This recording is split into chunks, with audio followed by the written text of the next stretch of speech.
आणि आता पाहणार आहोत टॉप 9 मोठ्या बातम्या।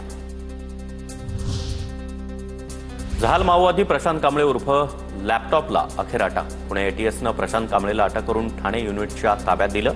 ठाणे न्यायालयाकडून प्रशांत कांबळेला पोलीस कोठडी। राज्य सरकारची एक जिल्हा एक नोंदणी योजना आजपासून कार्यान्वित। नोंदणी व्यवहार कोणत्याही दुय्यम निबंधक कार्यालयामध्ये करता येणार। नागरिकांना सोयीच्या ठिकाणी दस्तावेज नोंदणीची सुविधा उपलब्ध। नवी दिल्लीमध्ये देवेंद्र फडणवीसांनी अमित शहा यांची भेट घेतली। राज्यातील महत्त्वाच्या मुद्द्यांवर पाठपुरावा करत चर्चा केली।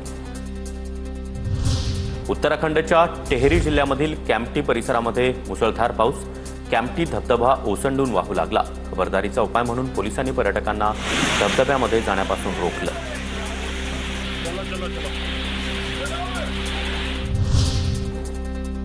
ट्रम्प सरकारचा पुन्हा एकदा टॅरिफ स्ट्राईक। अमेरिकेबाहेर बनवलेल्या चित्रपटांवर 100% कर लादला। सरकारची भूमिका बदलणार नाही। पुरंदरचं विमानतळ होणारच। भूसंपादनाला विरोध करणाऱ्यांसोबत बावनकुळेंनी चर्चा केल्यानंतर स्पष्टीकरण। स्थानिकांच्या मागण्या 7 दिवसांमध्ये सरकारला कळवायला सांगितल्या।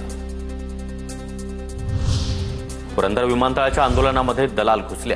दलालांमुळे पुरंदर विमानतळाचं आंदोलन चिघळलं। आजच्या बैठकीमध्ये तोडगा काढण्याचा प्रयत्न करणार विजय शिवतारे यांची प्रतिक्रिया। बदलापूर एन्काउंटर प्रकरणामध्ये सुप्रीम कोर्टानं मुंबई हायकोर्टाचा आदेश बदलला। सुप्रीम कोर्टानं डीजीपीच्या देखरेखीखाली एसआयटी बनवण्याचे निर्देश दिले।